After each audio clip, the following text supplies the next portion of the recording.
একজনের হাতেই flash light. সেই চারজনের একজন কোনো নির্দেশ দিতে যাচ্ছিল আহমাদ মুসাদেরকে, কিন্তু তার মুখ থেকে কথা বের হবার আগেই আহমাদ মুসার দেহ ডান দিকে ছিটকে পড়ল। তার পা দুটি শূন্যে উঠল, আর শূন্য থেকে তার দেহ যখন মাটিতে পড়ছিল তখন তার হাতের M10 গুলি করছিল সেই চারজন লক্ষ্যে। চোখের পলকে ঘটে গেল ঘটনাটা। চারজন গুলিবৃষ্টির অসহায় শিকারে পরিণত হল। চারজনেরই গুলিতে ঝাঁঝরা দেহ মাটিতে ঝরে পড়েছে। ফ্ল্যাশ লাইটও পড়ে গেছে মাটিতে, এমনভাবে পড়েছে যাতে ফ্ল্যাশের আলো দক্ষিণ দিকে ঘুরে গেছে। আহমাদ মুসার সাথে হাসান তারিকও মাটিতে শুয়ে পড়েছিল শত্রুপক্ষের কোনো আক্রমণ হলে তা থেকে বাঁচার জন্যে। আহমাদ মুসা ও হাসান তারিক মাটিতে শুয়ে একটুক্ষণ অপেক্ষা করল ওপক্ষের প্রতিক্রিয়া জানার জন্যে। ওদের চারজনের সবাই মারা গেছে কিনা, ওপক্ষের কোনো আক্রমণ আসে কিনা। আহমাদ মুসা ও হাসান তারিক দুজনেরই চোখ পশ্চিম দিকে, অর্থাৎ ওরা যেখানে গুলি খেয়ে পড়ে গেছে সেদিকে নিবদ্ধ। ওদিকে অনুসন্ধিৎস চোখ রেখেই আহমাদ মুসা ও হাসান তারিক উঠে বসল, দুজন পাশাপাশি। আহমাদ মুসা ফিসফিস করে কিছু বলার আগেই সাথে সাথে উঠে যাচ্ছিল তারা। এসব আহমাদ মুসা ও হাসান তারিক দুজনেই অনুভব করল তাদের পিঠে ভারী কিছু একটা স্পর্শ, এবং শুনতে পেল শান্ত শক্ত একটি কণ্ঠ। আমাদের সাথীদের যেভাবে হত্যা করলে আমরাও এখন তোমাদের সেভাবে হত্যা করতে পারি, কিন্তু তা করব না যদি অস্ত্র রেখে হাত উপরে তোলো এই মুহূর্তেই। ইতোমধ্যে পেছন থেকে আক্রমণকারীদের একজন ফ্ল্যাশ লাইটটি তুলে নিয়ে তার ফ্ল্যাশটা এদিকে ফিরিয়ে দিয়েছে। আলোতে উজ্জ্বল হয়ে উঠেছে চারদিকে আবারও। আহমাদ মুসা ও হাসান তারিক দুজনেই হাত তুলেছে। ভারী বস্তুর স্পর্শটা এখনো তাদের পিঠে লেগে আছে। ভারী বস্তুর স্পর্শটা স্টেনগানের নলের এ কথা শুরুতেই বুঝে নিয়েছে আহমাদ মুসা। আলো জ্বলে উঠতেই পেছন থেকে একজন লোক এসে আহমাদ মুসা ও হাসান তারিকের দুহাত পিছমোড়া করে বেঁধে ফেলল। পিঠে ঠেসে থাকা স্টেনগানের নল ধাক্কা মেরে আহমাদ মুসাদের সামনের দিকে ঠেলে দিল। সেই সাথে পেছন থেকে আগের সেই কণ্ঠ বলে উঠল, সামনে আগাও, পালাবার চেষ্টা করলে কুকুরের মতো গুলি করে মারব। যে লোকটি হাত বেঁধেছিল সেই লোকটি আগে আগে চলল। তার পেছনে চলতে লাগলো আহমাদ মুসা ও হাসান তারিক। দোতলায় উঠে একটা হল ঘরে প্রবেশ করল তারা। পুরো কার্পেট মোড়া সোফায় সাজানো ঘর। ঘরের মাঝখানে বড় সোফায় বসে আছে একজন, দীর্ঘদেহ, রাজসিক পোশাক। আহমাদ মুসারা দরজায় পৌঁছতে লোকটি বসে থেকেই বলে উঠল আহমাদ মুসাদের লক্ষ্য করে, আমি ডেভিড ডেনিম, আপনাদের জন্য অপেক্ষা করছি, তবে আরেকটু অপেক্ষা করতে হবে। ভিক্টর রাইয়া ও সোফিয়া সুসানকে আনার জন্য লোক পাঠিয়েছি, ওদেরও সাহায্য চাই। কথাটা শেষ করে লোকটি চোখ ঘোরালো আহমাদ মুসাদের পেছনের স্টেনগানধারীর দিকে, বলল, ধন্যবাদ জিম, পেছন থেকে তোমার আক্রমণ খুবই কার্যকর হয়েছে। যাও, ওদের পাশের ঘরে বন্দি করে রাখো, ওরা এলে এদের নিয়ে আসবে। স্টেনগানধারী জিম লোকটি আহমাদ মুসাদের হলঘর থেকে বের করে নিয়ে পাশের একটি ছোট্ট ঘরে ঢুকিয়ে ঘর বন্ধ করে দিল। ঘরটার দরজা বন্ধ হতেই অন্ধকারে ডুবে গেল ঘর। ঘরটাতে কোনো আলো নেই। এই ওয়েটিং রুমের ব্যবস্থা আল্লাহ আমাদের জন্য করেছেন, হাসান তারিক বলল। আহমাদ মুসা, কেন এই কথা বলছেন ভাইয়া? হাসান তারিক বলল, মুক্তির পথ বের করার জন্য একটা এক্সক্লুসিভ সময় পাওয়া গেল, বলল আহমাদ মুসা। তা ঠিক, কিন্তু জানালাহীন এ বন্ধ ঘরে পথ কি আমরা পাব? হাসান তারিক বলল। আমাদের কি দিয়ে বেঁধেছে দেখেছ? বলল আহমাদ মুসা। অটোপ্লাস্টিক কর্ড, হাসান তারিক বলল। হ্যাঁ, এ কর্ডে গিরা দেয়া যায় না। বাধার পথ দুই প্রান্ত মুড়ে দিলে প্লাস্টিক কর্ডের গিরার চেয়ে শতগুণ শক্তিশালী হয়, কিন্তু মুড়ে দেয়া প্রান্ত খোলা খুব সহজ, শুধু উল্টো দিকে ঘুরিয়ে দিলেই হলো। হেসে উঠল হাসান তারিক, বলল, বুঝেছি ভাইয়া, আপনারটা আমি আর আমারটা আপনি। খুলে গেল দরজা। খুলে যাওয়া দরজা দিয়ে প্রবেশ করলো একরাশ আলো। পিচমাড়া করে বাঁধা অবস্থায় পাশাপাশি বসেছিল আহমাদ মুসা ও হাসান তারিক। আলোর ফ্ল্যাশ গিয়ে পড়েছে তাদের উপর। জিম নামের সেই লোকটা দরজায় এসে দাঁড়িয়েছে। তার হাতে আগের মতোই স্টেন গান, তার পেছনে আরো দুজন স্টেন গানধারী। উঠে এসো দুজন, বলল জিম নামের লোকটা। উঠল আহমাদ মুসা ও হাসান তারিক দুজনেই। জিম আগে আগে চলল, পেছনে আহমাদ মুসারা দুজন, তাদের পেছনে দুজন স্টেনগানধারী। ঘরে ঢুকে আহমাদ মুসা দেখল ডেভিড ডেনিম বসে আছে তার সেই সোফায়। তার সামনে পাশাপাশি সোফায় বসে আছে ভিক্টর রাইয়া ও সোফিয়া সুসান। তাদের পেছনটা আহমাদ মুসার দিকে, কিন্তু পেছনটা দেখে আহমাদ মুসা চিনতে পারল ওদের। দরজার ভেতরে দুপাশে আরো দুজন স্টেনগানধারী দাঁড়িয়েছিল। আহমাদ মুসা ঘরে ঢুকতে ডেভিড ডেনিম বলে উঠল জিমকে লক্ষ্য করে, ওদের এদিকে নিয়ে এসো বলে ইঙ্গিত করল তার ডান পাশে ও সোফিয়া সুশান্তের বাম পাশ, অর্থাৎ দরজার সোজাসুজি জায়গাটার দিকে। জিম আহমাদ মুসা ও হাসান তারিককে নিয়ে এলো সেই জায়গাতেই। ডেভিড ডেনিমের কথা শুনে সোফিয়া সুসান ও ভিক্টর রাইয়া তাকিয়েছিল পেছন দিকে। আহমাদ মুসাকে দেখে তারা দুজনেই চমকে উঠল। বিশেষ করে ছানা বড় হয়ে গেল সোফিয়া সুসানের চোখ। পর মুহূর্তে ভয় ও উদ্বেগে ফ্যাকাশে হয়ে উঠল তার মুখ। আহমাদ মুসা ও হাসান তারিককে এনে দাঁড় করানো হলো ডেভিড ডেনিমের ডান পাশ ও সোফিয়া সুসানদের বাম পাশের মধ্যবর্তী ফাঁকা জায়গাটাই। আহমাদ মুসার মুখোমুখি হবার জন্যে ডেভিড ডেনিম একটু ডান দিকে ঘুরে বসল। ভিক্টর রাইয়া ও সোফিয়া সুসানকেও বাম দিকে ঘুরে তাকাতে হলো আহমাদ মুসাদের দেখার জন্য। স্টেনগান বাগিয়ে জিম দাঁড়ালো আহমাদ মুসাদের বাম পাশে ডেভিড ডেনিমের কাছাকাছি জায়গায়। আহমাদ মুসার দিকে স্টেনগান তাক করা। ঘরে আসা বিশিষ্ট চারজন স্টেনগানধারী দাঁড়ালো দরজায় আহমাদ মুসাদের দিকে চোখ রেখে। আহমাদ মুসা স্থির হয়ে দাঁড়াবার আগেই ডেভিড ডেনিম হো হো করে হেসে উঠল, বলল, ভাবছ বোধ হয় তোমার জন্য ফাঁদ পাতা হলো কি করে? আমরা জানলাম কি করে যে তুমি আসছ? থামল ডেভিড ডেনিম, হো হো করে হেসে উঠল আবার। বলল, সুলিভানকে খুন করে তার পকেটে চিরকুট পেয়ে ধেয়ে আসছিল আমাকে পরবর্তী শিকার বানাতে, কিন্তু জানতে না সুলিভানের কাছে যেমন চিরকুট ছিল তেমনই ছিল একটা ট্রান্সমিটার চিপ, যা খুঁজে পাওয়া তোমার সাধ্য ছিল না। আমরা সুলিভানকে জিন্দা চেয়েছিলাম, কিন্তু কেলভিনের মতো সুলিভানও নিজেকে নিজেই হত্যা করেছে, এটা আপনি জানেন। সুলিভান হাতছাড়া হবার পরে চিরকুট থেকে সন্ধান পাওয়ার পর আপনার সন্ধানে এসেছি। আহমাদ মুসা বলল, সুলিভানকে কেন জিন্দা চেয়েছিলে? আমার সন্ধান কেন? বলল ডেভিড ডেনিম। এ প্রশ্নের উত্তর প্রশ্নকর্তার নিজেরই জানা আছে, আহমাদ মুসা বলল। আহমাদ মুসার উত্তরের সঙ্গে সঙ্গে কথা বলল না ডেভিড ডেনিম। আগুন ঝরা তার দৃষ্টি তুলে ধরল আহমাদ মুসার দিকে। বলল একটু সময় নিয়ে ধীরে ও শক্ত কণ্ঠে, তুমি কে জানি না। অনেকেই তোমাকে আহমাদ মুসা বলে, কিন্তু আমি তোমাকে অত বড় ভাবতে চাই না। তোমার প্রসঙ্গে পরে আসবো। আজ ডেকেছি ভিক্টর রাইয়া, সোফিয়া সুসানকে। ওদের কেসটা সেট করার জন্যে সুলিভানকে ডেকেছিলাম। সে নেই, কিন্তু তাই বলে ক্ষতি হয়নি কিছু। তার বদলে পেয়েছি তোমাদেরকে, মানে প্রধান আসামিকে। প্রধান আসামির সামনে বিচার হবে কলাবোরেটর আসামিদের। বলে ডেভিড ডেনিম তাকালো ভিক্টর রাইয়ার দিকে, বলল, ভিক্টর রাইয়া, আপনাদের কেন ডেকেছি জানেন? ভিক্টর রাইয়া কোনো জবাব দিল না, প্রচণ্ড বিরক্তি নিয়ে তাকালো শুধু। ডেকেছি আপনাকে উপলব্ধি করবার জন্য যে আজর ওয়াইজম্যানের ওয়ার্ল্ড ফ্রিডম আর্মির বিরুদ্ধে যাওয়ার শাস্তি কত ভয়াবহ, বলল ডেভিড ডেনিম। মিস্টার ডেভিড, আপনি আমার দেশে বসে এদেশেরই একজন দায়িত্বশীল অফিসারকে হুমকি দিচ্ছেন, ভিক্টর রাইয়া বলল। হাসল ডেভিড ডেনিম, বলল, দেশে জন্ম নিলে দেশের মালিক হওয়া যায় না। দেশে যাদের শাসন চলে সেই হয় দেশের মালিক। তোমাদের সরকার, পার্লামেন্ট, প্রশাসন ইচ্ছা অনিচ্ছায় আমাদের শাসনের অধীন। আমরা যা চাই তা এখানে হয়।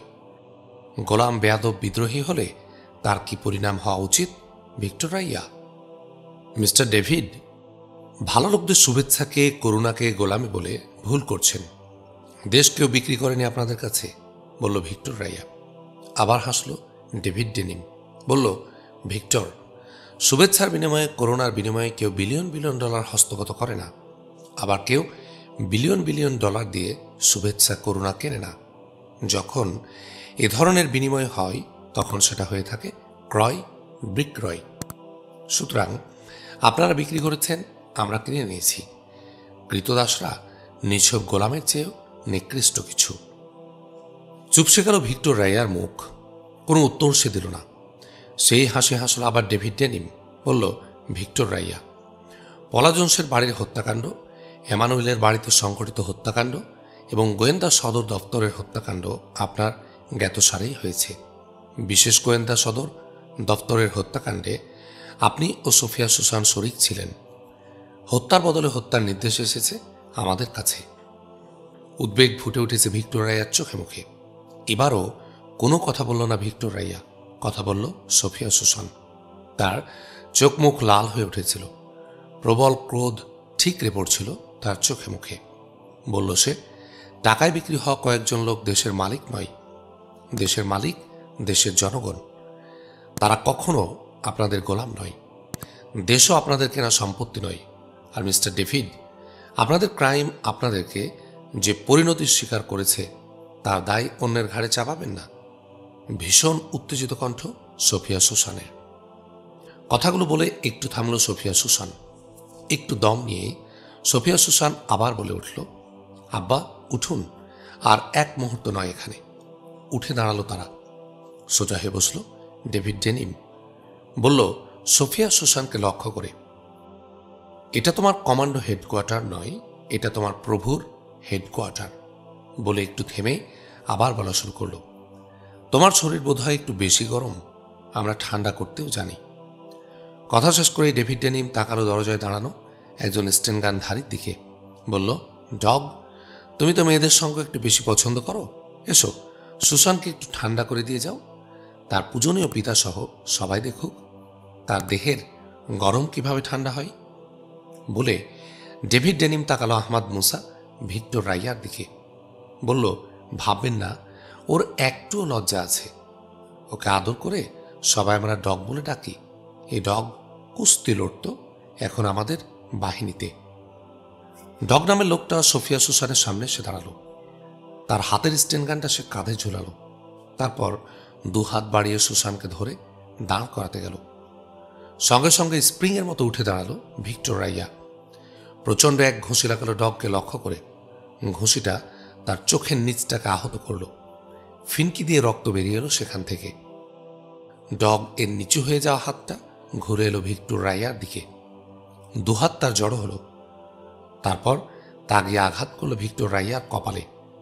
ভিক্টর রাইয়ার দেহটা ঢলে উঠে ঘুরপাক খেয়ে পড়ে গেল মেঝের উপর।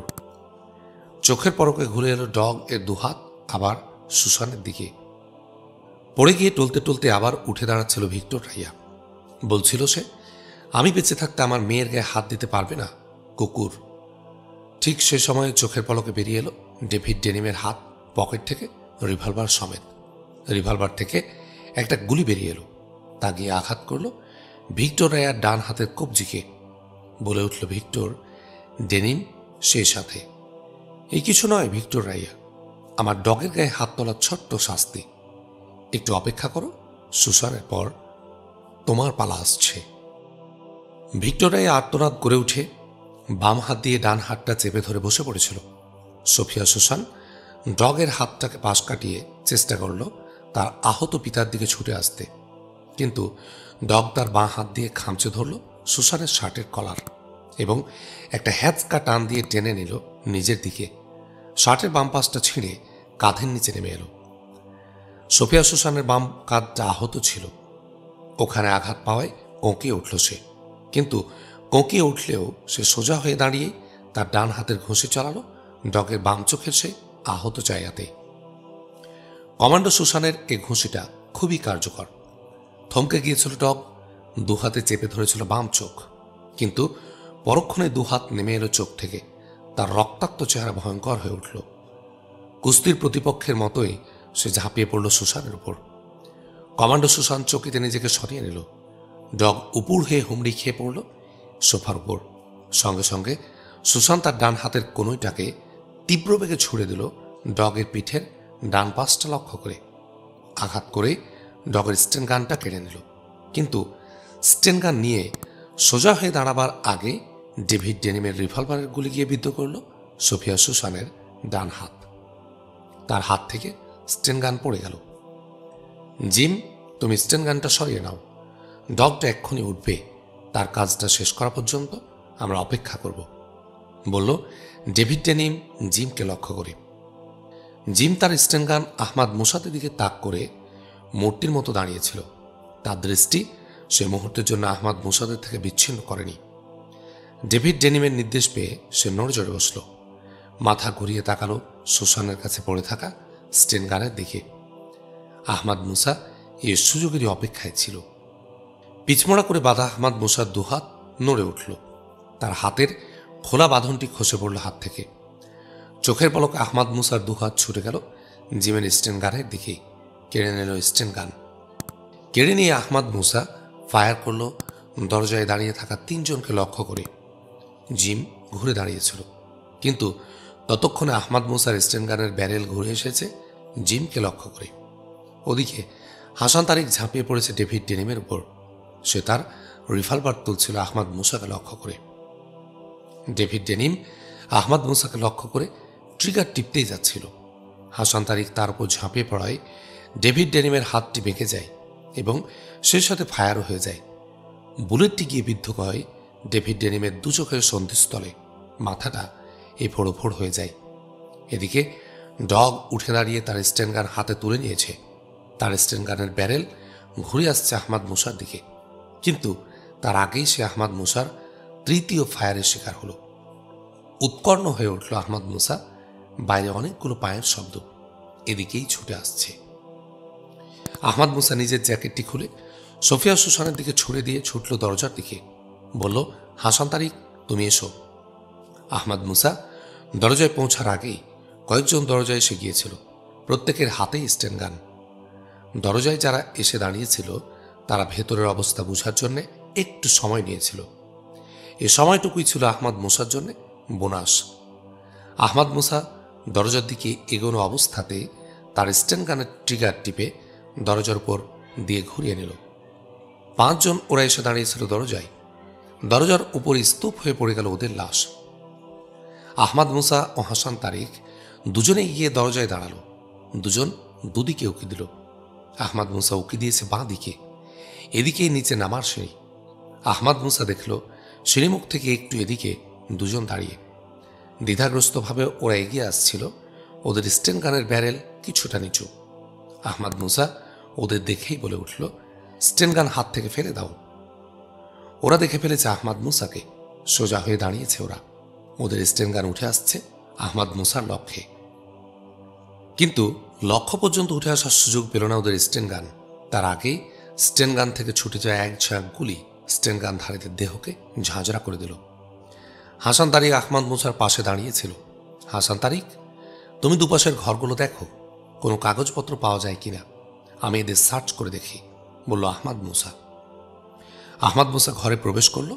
দেখল সোফিয়া নিজের ছেঁড়া জামাটা ছিঁড়ে ফেলে সেই টুকরো দিয়ে তার পিতা ভিক্টর রায়ার হাতের ব্যান্ডেজ বাঁধার চেষ্টা করছে। তার পিতা বাঁ হাত দিয়ে সহযোগিতা করছে, কিন্তু দুই বাম হাত মিলেও কাজটা ভালোভাবে করতে পারছে না। আহমাদ মুসা দ্রুত গিয়ে বলল, সুসান, দাও, মিস্টার রায়ার ব্যান্ডেজটা আমি বেঁধে দেই, বলে সুসানের হাত থেকে কাপড় নিয়ে ভিক্টর রায়ার হাতে ব্যান্ডেজ বাঁধ দিলা। বলল, আল্লাহকে ধন্যবাদ মিস্টার রায়া, বুলেটটা কবজির হাড়টাকে আঘাত করলেও তা পাশ কেটে গেছে। বড় রকমের ফ্র্যাকচার মনে হয়নি। ঈশ্বরের আগে ধন্যবাদ আপনার প্রাপ্য আহমাদ মুসা, আমরা কৃতজ্ঞ, বলল ভিক্টর রায়া আবেগ জড়িত কণ্ঠে। আহমাদ মুসা ভিক্টর রায়ার ব্যান্ডেজ শেষ করে সোফিয়া সুসানের দিকে এগোতে এগোতে বলল, আমি যেটা করেছি সেটা ঈশ্বরই করিয়েছেন, সুতরাং সব প্রশংসা তারই প্রাপ্য মিস্টার রাইয়া। আহমাদ মুসা মেঝে থেকে সুসানের ছেঁড়া জামা তুলে নিয়ে একটু ছিঁড়ে নিয়ে বলল, তোমার হাতটা দাও সুসান। আহমাদ মুসার দেয়া জ্যাকেটটা পরতে পারেনি সুসান। বাম কাঁধটা আহত থাকায় বাঁ হাত নড়ানো তার জন্য কষ্টকর। ডান হাতটা গুলিবিদ্ধ হয়, সেটাও কাজ করছিল না। তবুও বাম হাত দিয়ে কষ্ট করে জ্যাকেটটা সে ধরে রেখেছিল গায়ের উপর। ধীরে ধীরে সে তার ডান হাতটা আহমাদ মুসার দিকে এগিয়ে দিল এবং বলল, ঈশ্বর কিন্তু সবাইকে দিয়ে কাজ করান না। হ্যাঁ ঠিক, আপনাকে দিয়ে আল্লাহ আজ মূল কাজটি করিয়ে নিয়েছেন, এজন্য আপনাকে ধন্যবাদ। আহমাদ মুসা বলল, কিভাবে? বলল সোফিয়া, আপনি ডগকে কাবু করে জিমকে আমাদের সার্বক্ষণিক পাহারা থেকে সরিয়ে এনে আমাদেরকে অ্যাকশনে আসার সুযোগ করে দিয়েছিলেন। হাসল সোফিয়া সুসান, বলল, লড়াইয়ের পথ দেখানো আর লড়াই করা এক জিনিস নয়। যাক, আমি বিস্মিত হয়েছি আপনাদের বাধা হাত কখন কিভাবে খুলে গেল। পিচমোড়া করে বেঁধে দুজনকে যদি একই জায়গায় নিরিবিলি রাখা হয় তাহলে তাদের বাঁধন খোলার সমস্যা হয় না। আমাদেরকে বেঁধে ওরা পাশের ঘরে রেখেছিল, আহমাদ মুসা বলল। ঈশ্বরকে ধন্যবাদ, আপনাদের বাঁধন খোলা না থাকলে, আপনারা সাহায্য করতে না পারলে সর্বনাশ রোধ করা যেত না, মরতেও হতো আমাদের দুজনকেই। আব্বা ঠিকই বলেছেন, সত্যি আমরা কৃতজ্ঞ, বলল সোফিয়া সুসান। আহমাদ মুসা ততক্ষণে সোফিয়া সুসানের ব্যান্ডেজ বাঁধা শেষ করে ফেলেছে। সুসানের কথার উত্তরে কোনো কথা না বলে আহমাদ মুসা লাশগুলোর পকেট সার্চ করা শুরু করল। জিম থেকেই সে প্রথম কাজ শুরু করল। হাতে ব্যান্ডেজ বাঁধার পর সোফিয়া সুসান আহমাদ মুসার জ্যাকেটটা কষ্ট করে হলেও পরতে পারল।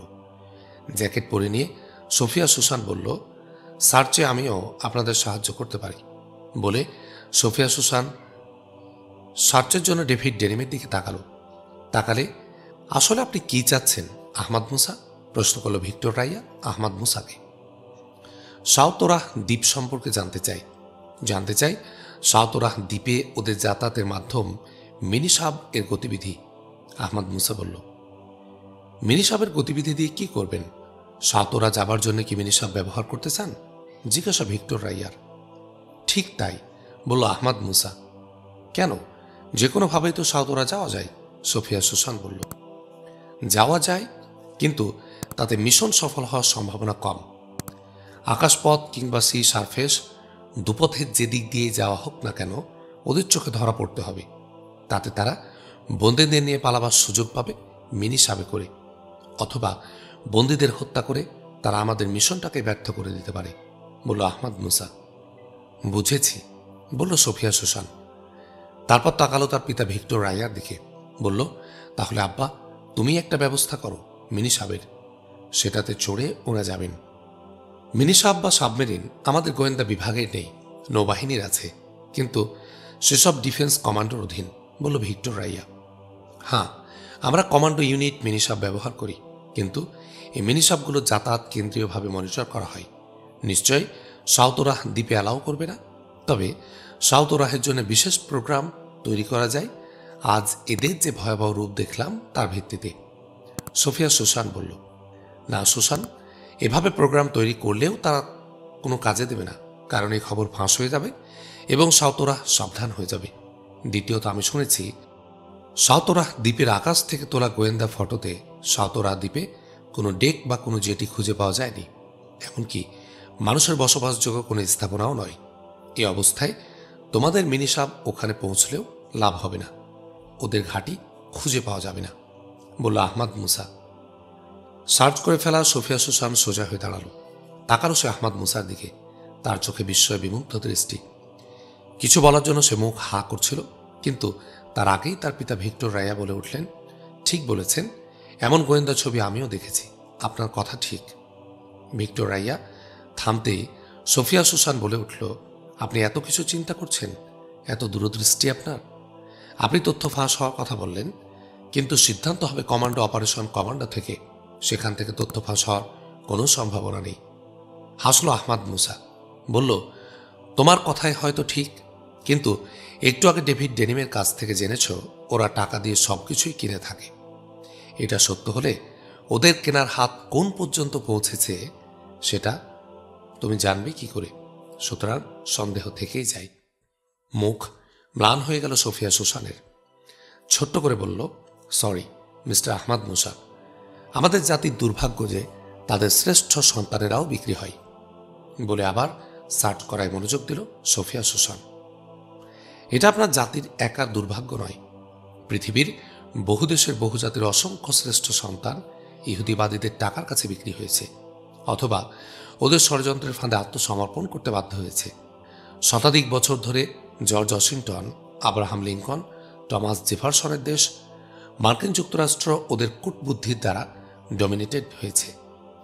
ওদের স্বার্থের বাহন সেজে শান্তির নামে অশান্তির ধ্বজা উড়িয়েছে দুনিয়ায়। সবে সে দেশটি মুক্তি লাভ করেছে ওদের অক্টোপাস থেকে, অনেক দেশ এখনো মুক্তি পায়নি। তোমাদের আজরস তারই একটা ক্ষুদ্র দৃষ্টান্ত, বলল আহমাদ মুসা। আবার সোজা হয়ে দাঁড়িয়েছে সোফিয়া সুসান। তাকালো আহমদ মুসার দিকে। আবেগে তার চোখ মুখ ভারী। বলল, মার্কিনীদের এ মুক্তির একটা নিমিত্ত আপনিও ছিলেন। আমরা এবং আমাদের জাতীয় মর্যাদা কোথায় পৌঁছেছে তার কিছুটা তো আজ জানলেন। আপনি কি আমাদের আজরসকে সাহায্য করবেন? আবেগে রুদ্ধ হয়ে গেল সোফিয়া সুসানের কণ্ঠ। দু চোখে তার টলটল করল অশ্রু। ম্লান হাসল আহমদ মুসা। বলে, সুযোগ যদি আমার ভাগ্যে ঘটে আমি আনন্দিত হব। সোফিয়া সুসান সামনে মাথা ঝুঁকিয়ে কোমর বাঁকিয়ে বাউ করল আহমদ মুসাকে। তার দু চোখ থেকে নেমে এলো দুফোঁটা অশ্রু। চোখ মুছে আবার সার্চের কাজ শুরু করল সে। আহমদ মুসা ও সোফিয়া সুসান মোট 14টি মৃতদেহ সার্চ করল, কিন্তু আশ্চর্য কারো পকেটেই কিছু পেল না। একেবারে শূন্য পকেটগুলো। পকেটে তাদের মানিব্যাগ আছে, কিন্তু তাতে টাকা ছাড়া আর কিছুই নেই। এ সময় ফিরে এলো হাসান তারেকও। বলল, দুতলার সবগুলো কক্ষই বেডরুম। এই হলঘরের পাশে একটা অফিস রুম আছে, সেখানে টেবিল চেয়ার ও একটি কম্পিউটার। কম্পিউটারটিও শূন্য, কিন্তু ঠিক ওদের পকেটের মতো, বলল আহমদ মুসা। বলে একটু ভাবল আহমদ মুসা, তারপর আবার বলে উঠল, আমার মনে হচ্ছে মিস্টার ভিক্টর রাইয়া এবং সোফিয়া সুসানের ব্যাপারে চূড়ান্ত সিদ্ধান্ত নেওয়ার পর তারা তাদের সব ডকুমেন্ট সরিয়ে এনেছে, কম্পিউটারও খালি। কেন? বলল ভিক্টর রাইয়া। আপনাদের হত্যার পর প্রশাসনের অন্তত একটা অংশ থেকে রিটালিয়েশন হতে পারে, এই ভয়ে তারা তাদের পরিচয়ের সব রকম চিহ্ন গোপন করে ফেলেছে। ঠিক বলেছেন মিস্টার আহমদ মুসা, এটাই এর একমাত্র ব্যাখ্যা, বলল ভিক্টর রাইয়া। ভিক্টর রাইয়া দাঁড়িয়েছিল ডেভিড ডেনিমের লাশের পাশে। তাকালো আহমদ মুসা ভিক্টর রাইয়ার দিকে কিছু বলার জন্যে। ভিক্টর রাইয়ার দিকে তাকাতে গিয়ে আহমদ মুসার নজর পড়ল ডেভিড ডেনিমের গলায় থাকা একটা চকচক জিনিসের উপর। পাশে দাঁড়িয়েছিল সোফিয়া সুসান। আহমদ মুসা সোফিয়া সুসানকে জিজ্ঞেস করল, মিস্টার ডেভিডের গলায় ওটা চকচকে কি? সোনার একটা ক্রুশ, বলল সোফিয়া সুসান। ইহুদি ডেভিডের গলায় খ্রিস্টের ক্রুশ? বলে আহমদ মুসা দ্রুত এগিয়ে একটু ঝুঁকে পড়ে সোনার ক্রসটা সোনার চেন থেকে ছিঁড়ে নিল। ধরল চোখের সামনে। বলল স্বগত কণ্ঠে, মোটা সোটা এত বড় ক্রস কারো গলায় কখনো দেখিনি। আর একজন কট্টর ইহুদিবাদী ক্রস পড়বে, এটা অবিশ্বাস্য ঘটনা। বলে উল্টে পাল্টে দেখতে লাগলো আহমদ মুসা ক্রসটিকে। হঠাৎ ভ্রু কুচকে গেল তার। দেখল ক্রসের দুপাশে লম্বালম্বি জোড়া লাগানোর মতো সোজা সরল রেখা। আহমদ মুসা ক্রসটা দুহাতে ধরে জোড়ার মতো লাইনের দুপাশে দুহাতের আঙ্গুল নখ সেট করে দুদিকে টানল। সঙ্গে সঙ্গে দুভাগ হয়ে গেল। ভেতর থেকে বেরিয়ে এলো দুটি ফাইবার চিপ। চিপ দুটি হাতে তুলে নিল আহমদ মুসা। বিস্ময় তার চোখে মুখে। চোখ বুলানো চিপ দুটির উপর দেখল দুটিতে কয়েকটি ইংরেজি বর্ণ এবং কয়েকটি ইংরেজি খোদাই করা। পড়ল আহমদ মুসা। প্রথমটিতে লেখা FAMS 00654123 এবং দ্বিতীয়টিতে খোদাই করা FAST 00456321। সবাই দেখছিল আহমদ মুসাকে। সবার চোখে মুখে বিস্ময়। ক্রসও কোনো কিছু লুকানোর আধার হতে পারে তাহলে? এগুলো মনে হচ্ছে ফাইবার চিপস। ওগুলোতে কিছু লেখা আছে, বলল সোফিয়া সুসান। আহমদ মুসা কোনো কথা না বলে চিপস দুটি তুলে দিল সুসানের হাতে। ওরা একে একে সবাই দেখল চিপস দুটিকে। সর্বশেষ হাতে পেল Victor Raiya. Victor Raiya chips দুটিতে চোখ বুলিয়ে উঠল। চিপস দুটি অত্যন্ত গুরুত্বপূর্ণ কোড নম্বর বহন করছে। জি, সেটা পরিষ্কার, কিন্তু কোড নম্বর কিসের হতে পারে? জিজ্ঞাসা আহমদ মুসার। চিপসের কোডে 8টি ডিজিট থেকে ধরে নেওয়া যেতে পারে ওগুলো কোনো লককে আনলক করার কোড নম্বর। সে লক কম্পিউটারেরও হতে পারে, কিন্তু বর্ণমালাগুলো দ্বারা কি বুঝাচ্ছে তা জানতে পারলে রহস্যের সমাধান সহজ হতো, বলল ভিক্টর রাইয়া। গভীর চিন্তায় ডুবে গিয়েছিল আহমদ মুসা।